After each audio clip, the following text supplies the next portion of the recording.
सोचिए, अगर कोई इंसान गायब हो जाए और किसी को भी दिखाई ही ना दे, लेकिन हर पल वो आपको देख सके और आपके घर में घूमे और गायब होकर उसे जो करना हो करता रहे और आपको उसकी मौजूदगी का ज़रा भी एहसास ना हो। ऐसे ही इंसान पर है रोंगटे खड़े कर देने वाली आज की ये फ़िल्म, तो पूरा ज़रूर देखिए।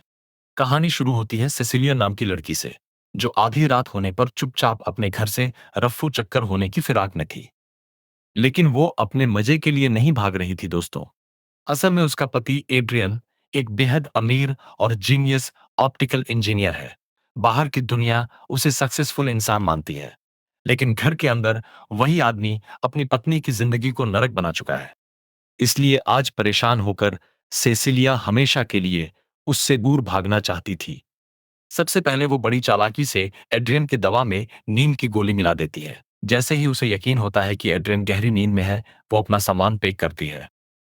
लेकिन घर में हर तरफ कैमरे लगे हुए हैं, इसलिए बारी बारी से वो कैमरे और सिक्योरिटी सिस्टम बंद करती है, ताकि किसी को उसके भागने का पता न चले। सब कुछ बिल्कुल प्लान के मुताबिक चल रहा होता है।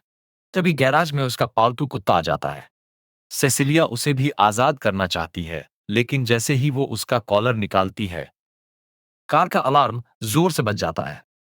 बस यहीं से पूरा खेल बिगड़ जाता है। घबराई हुई सेसिलिया जान बचाकर जंगल की तरफ भागती है। उधर अलार्म सुनकर एड्रियन तुरंत जाग जाता है। वो गुस्से में उसके पीछे दौड़ने लगता है, लेकिन जंगल के दूसरी तरफ पहले से ही उसकी दोस्त एमिली कार लेकर इंतजार में खड़ी होती है। सेसिलिया किसी तरह कार में बैठ जाती है और कार तेजी से वहां से भागने में कामयाब हो जाती है। एड्रियन पूरी ताकत से उन्हें रोकने की कोशिश करता है, लेकिन इस बार उसकी किस्मत उसके साथ नहीं थी। पहली बार सेसिलिया उसके चंगुल से जा चुकी होती है, लेकिन उसे बिल्कुल भी अंदाजा नहीं था कि असली डर तो अभी शुरू होने वाला है। 2 हफ्ते बाद अब सेसिलिया अपने दोस्त जेम्स और उसकी बेटी सिडनी के घर छिपकर रह रही होती है। 2 हफ्ते बीत चुके हैं, फिर भी वो घर से बाहर निकलने में उसे डर लगा रहता है। उसे हर पल ऐसा लगता है जैसे कोई उसे देख रहा है, जैसे एड्रियन अभी भी उसके आसपास कहीं मौजूद है। तभी उसकी दोस्त एमिली एक ऐसी खबर लेकर आती है जिसे सुनकर किसी के भी होश उड़ जाए। एड्रियन आत्महत्या कर ली। लेकिन सेसिलिया इस बात पर यकीन ही नहीं कर पाती, क्योंकि जो इंसान पूरी दुनिया को कंट्रोल करना चाहता था, वो खुद अपनी जान कैसे ले सकता है। कुछ दिनों बाद एड्रियन का भाई और वकील टॉम उससे मिलने आता है। वो बताता है कि मरने से पहले एड्रियन अपनी वसीयत में सेसिलिया के नाम $50 लाख छोड़ गया है। इतने पैसे की उसकी पूरी जिंदगी मजे से रहे। धीरे धीरे सबको लगने लगता है कि अब सेसिलिया की नई जिंदगी शुरू होने वाली है। लेकिन उसे बार बार महसूस होने लगता है कि घर में कोई और भी मौजूद है। कभी बिना वजह चाकू अपने आप गिर जाता है, कभी रसोई में अचानक आग लग जाती है, और रात होते ही उसे साफ महसूस होता है कि कोई उसकी हर हरकत देख रहा है।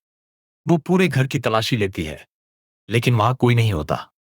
सिर्फ एक खुला हुआ दरवाजा और एक अजीब सी खामोशी। रात को जब वो सो जाती है, अचानक कोई उसकी चादर खींच लेता है। फिर कोई उसकी सोती हुई तस्वीरें भी खींचता है, लेकिन कैमरे में कोई दिखाई नहीं देता। क्या सच में एड्रियन मर चुका है, या फिर कोई अदृश्य इंसान उसके साथ ये खतरनाक खेल खेल रहा है? यहीं से फिल्म अपना असली खेल शुरू करती है। अचानक उसे महसूस होता है कि सामने रखी कुर्सी पर कोई बैठा है। उसे कुछ दिखाई नहीं देता, लेकिन ऐसा लगता है जैसे कोई धीरे धीरे उसकी तरफ बढ़ रहा हो। डर के मारे वो तुरंत जेम्स को फोन करती है। जेम्स भागा भागा आता है, लेकिन हमेशा की तरह उसे वहां कोई नहीं मिलता। जेम्स को लगता है कि सेसिलिया अभी भी अपने पुराने सदमे से बाहर नहीं निकल पाई है। वो उसे आराम करने की सलाह देता है। अगले दिन सेसिलिया नौकरी के इंटरव्यू के लिए जाती है। उसे पूरा भरोसा होता है कि आज उसकी जिंदगी फिर से पटरी पर लौट आएगी। लेकिन जैसे ही वो अपना पोर्टफोलियो खोलती है, उसके सारे डिजाइन गायब होते हैं। वो सबके सामने शर्मिंदा हो जाती है। घबराहट इतनी बढ़ जाती है कि वहीं बेहोश होकर गिर पड़ती है। जब उसकी आंख खुलती है, तो वो अस्पताल में होती है। डॉक्टर बताते हैं कि उसकी रिपोर्ट में डाइज़ेपाम नाम की दवा बहुत ज्यादा मात्रा में मिली है।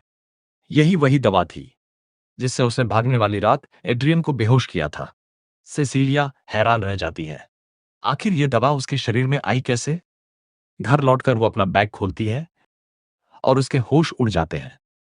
वहीं अंदर उसी दवा की बोतल रखी होती है। जिसे वो कई दिन पहले फेंक चुकी थी। अब उसे पूरा यकीन हो जाता है एड्रियन जिंदा है और कोई अदृश्य बनकर उसके साथ खेल खेल रहा है। वो तुरंत जेम्स और एड्रियन के भाई टॉम को सब कुछ बताती है। उसका कहना होता है कि एड्रियन ऑप्टिकल इंजीनियर था। हो सकता है उसने ऐसी टेक्नोलॉजी बना ली हो जिससे इंसान पूरी तरह अदृश्य हो जाए। लेकिन दोनों उसकी बात को डर और सदमे का असर समझकर टाल देते हैं। टॉम तो यहां तक कह देता है, मरने के बाद भी एड्रियन तुम्हारे दिमाग पर राज कर रहा है। अब सेसिलिया के पास किसी को मनाने का कोई तरीका नहीं बचता। उधर वो अपनी दोस्त एमिली से मिल जाती है, लेकिन एमिली उससे बुरी तरह नाराज होती है क्योंकि उसके पास सेसिलिया की आईडी से एक बेहद गंदा ईमेल आया था जिसमें उसके लिए बहुत अपमानजनक बातें लिखी थीं। सेसिलिया लाख समझाती है कि उसने ऐसा कोई ईमेल नहीं भेजा, लेकिन एमिली उसकी एक नहीं सुनती। घर लौटकर जब वो अपना ईमेल चेक करती है तो वही मेल सचमुच उसके अकाउंट से भेजा गया मिलता है। उसे समझ नहीं आता कि आखिर उसके नाम से ये सब कौन कर रहा है। वो फूट फूट कर रोने लगती है। तभी जेम्स की बेटी सिडनी उसे संभालने आती है, लेकिन अगले ही पल धड़ाम, किसी अदृश्य ताकत का जोरदार थप्पड़ सीधे सिडनी के चेहरे पर पड़ता है। कमरे में सिर्फ दो लोग थे, सेसिलिया और सिडनी। सिडनी को लगता है कि थप्पड़ सेसिलिया ने मारा है।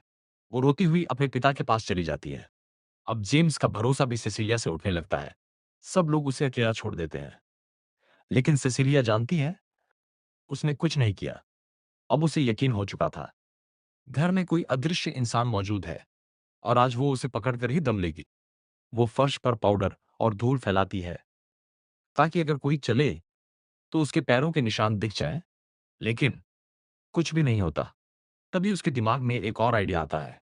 वो एड्रियन के मोबाइल पर कॉल करती है और तभी घर की छत यानी अटारी से फोन की घंटी बजने लगती है।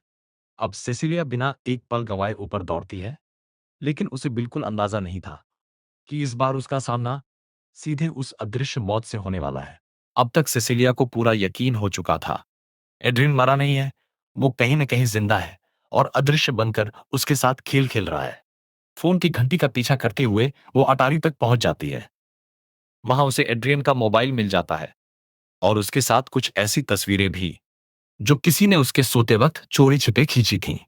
यानी कोई कई दिनों से उसी घर में उसके साथ रह रहा था। तभी उसे अपने बिल्कुल पीछे किसी की मौजूदगी महसूस होती है।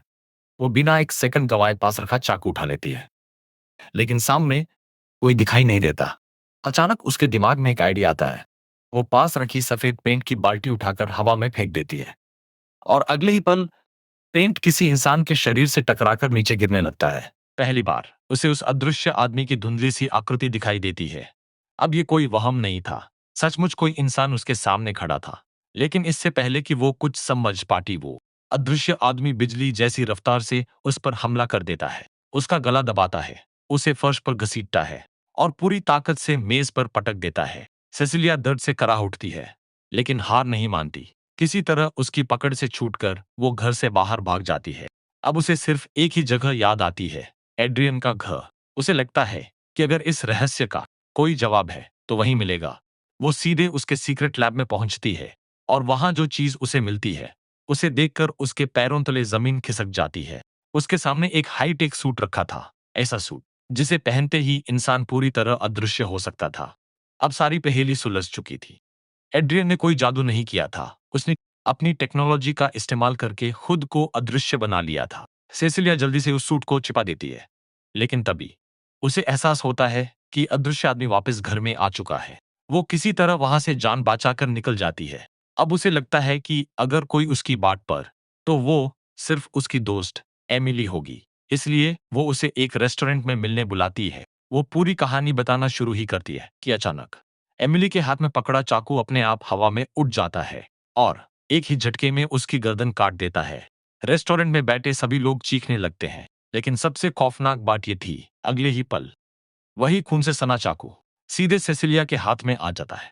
अब वहां मौजूद हर इंसान की नजर में कातिल सिर्फ और सिर्फ सेसिलिया थी। पुलिस तुरंत उसे गिरफ्तार कर लेती है और उसकी जिंदगी अब पहले से भी ज्यादा भयानक मोड़ लेने वाली थी। क्या वो कभी साबित कर पाएगी कि असली कातिल कोई अदृश्य इंसान है, या पूरी दुनिया उसे ही पागल और हत्यारी मान लेगी? यह से फिल्म अपने सबसे खतरनाक दौर में प्रवेश करती है। रेस्टोरेंट में हुई उस खौफनाक घटना के बाद अब पूरी दुनिया की नजर में सेसिलिया एक खूनी बन चुकी थी। कोई उसकी बात सुनने को तैयार नहीं था। पुलिस उसे सीधे एक मानसिक अस्पताल में भर्ती कर देती है। वो लाख चिल्लाती रहती है कि मैंने किसी का कत्ल नहीं किया, असली कातिल अदृश्य है। लेकिन उसकी बात पर कोई भरोसा नहीं करता। उसी दौरान डॉक्टर उसे एक और चौंकाने वाली खबर देते हैं। वो प्रेग्नेंट है। सेसिलिया के पैरों तले जमीन खिसक जाती है, क्योंकि उसने कभी मां बनने का फैसला ही नहीं किया था। थोड़ी देर बाद एड्रियन का भाई टॉम उससे मिलने आता है। वो कहता है, अगर तुम वापस एड्रियन के पास चली जाओ और इस बच्चे को जन्म देने के लिए तैयार हो जाओ, तो तुम्हारे ऊपर लगे सारे केस खत्म कर दिए जाएंगे। इतना ही नहीं, वो ये भी बताता है कि एड्रियन को पता चल गया था कि सेसिलिया गर्भ निरोधक गोलियां ले रही है, इसलिए उसने चुपके से उनकी जगह नकली गोलियां रख दी थीं, ताकि वो जबरदस्ती उससे बच्चा पैदा कर सके। ये सुनकर सेसिलिया को समझ आ जाता है टॉम भी इस पूरी साजिश में शामिल है। वो साफ मना कर देती है। रात होते ही अदृश्य आदमी फिर उसके कमरे में आ जाता है, लेकिन इस बार सेसिलिया तैयार थी। वो उस पर टूट पड़ती है और लड़ते लड़ते उसके अदृश्य सूट को नुकसान पहुंचा देती है। अब सूट में खराबी आने लगती है। इसी बीच पुलिस वाले कमरे में पहुंच जाते हैं, लेकिन अदृश्य आदमी एक एक करके सबको बेरहमी से मारना शुरू कर देता है। कई हथियारबंद पुलिस वाले एक अकेले अदृश्य इंसान के सामने टिक ही नहीं पाते। किसी तरह सेसिलिया वहां से निकलती है, लेकिन तभी वो इंसान उसके कान में धीरे से कहता है, अब मैं तुम्हारे अपने लोगों की बारी लूंगा। ये सुनते ही सेसिलिया समझ जाती है अगला निशाना जेम्स और उसकी बेटी सिडनी है। वो तुरंत उन्हें फोन करती है, लेकिन तब तक बहुत देर हो चुकी होती है। अदृश्य आदमी उनके घर पहुंच चुका था। घर के अंदर जबरदस्त लड़ाई शुरू हो जाती है। सिडनी बहादुरी दिखाते हुए उसके चेहरे पर पेपर स्प्रे मार देती है। कुछ सेकंड के लिए वो तड़प उठता है। उसी वक्त जेम्स भी पहुंच जाता है, लेकिन वो भी उसके सामने टिक नहीं पाता। तभी सेसिलिया वहां पहुंचती है। इस बार उसके हाथ में बंदूक होती है। वो फायर एक्सटिंग्विशर का धुआं छोड़ती है, जिससे पहली बार अदृश्य आदमी का पूरा शरीर साफ दिखाई देने लगता है। बिना एक पल गवाए धाए वो गोली चला देती है। अदृश्य आदमी वहीं गिर जाता है, लेकिन जब उसका सूट उतारा जाता है तो सबके होश उड़ जाते हैं। वो एड्रियन नहीं, उसका भाई टॉम था। उधर पुलिस एड्रियन को उसके घर के अंदर जिंदा बरामद करती है। एड्रियन रोते हुए कहानी बनाता है कि टॉम ने उसे कैद करके रखा था और सारी वारदात उसी ने की। पुलिस उसकी बात मान लेती है, लेकिन सिसिलिया नहीं। उसे पूरा यकीन था ये दोनों शुरू से साथ मिलकर खेल खेल रहे थे। अब सिसिलिया फैसला करती है, इस बार खेल उसके नियमों से होगा। वो एड्रियन को आखिरी बार डिनर पर बुलाती है। जेम्स भी बाहर कार में बैठकर छुपे हुए माइक्रोफोन से उनकी सारी बातें सुन रहा होता है। एड्रियन बार बार खुद को बेगुनाह साबित करने की कोशिश करता है, लेकिन फिर वो वही लाइन बोल देता है जो अदृश्य आदमी ने अस्पताल में उससे कही थी। बस यही वो गलती थी जिससे सेसिलिया समझ जाती कि असल अदृश्य आदमी हमेशा से एड्रियन ही था। वो बहाना बनाकर वॉशरूम चली जाती है और वहां पहले से छिपाकर रखा हुआ इनविजिबल सूट पहन लेती है। कुछ ही सेकंड बाद सीसीटीवी कैमरे में दिखता है कि एड्रियन के हाथ में चाकू आता है और उसकी गर्दन कट जाती है। बाहर से देखने पर ऐसा लगता है जैसे उसने खुद अपनी जान ले ली हो। सेसिलिया बाहर निकलती है और पुलिस को बुला लेती है। जेम्स सब समझ चुका था। ये काम सेसिलिया ने किया है, लेकिन वो कुछ नहीं कहता, क्योंकि शायद पहली बार उसे इंसाफ मिला था। और इसी के साथ खत्म होती है द इनविजिबल मैन, एक ऐसी फिल्म जो ये सिखाती है कि सबसे खतरनाक दुश्मन हमेशा दिखाई दे। ये जरूरी नहीं होता। कभी कभी असली खतरा हमारी आंखों के बिल्कुल सामने होते हुए भी नजर नहीं आता।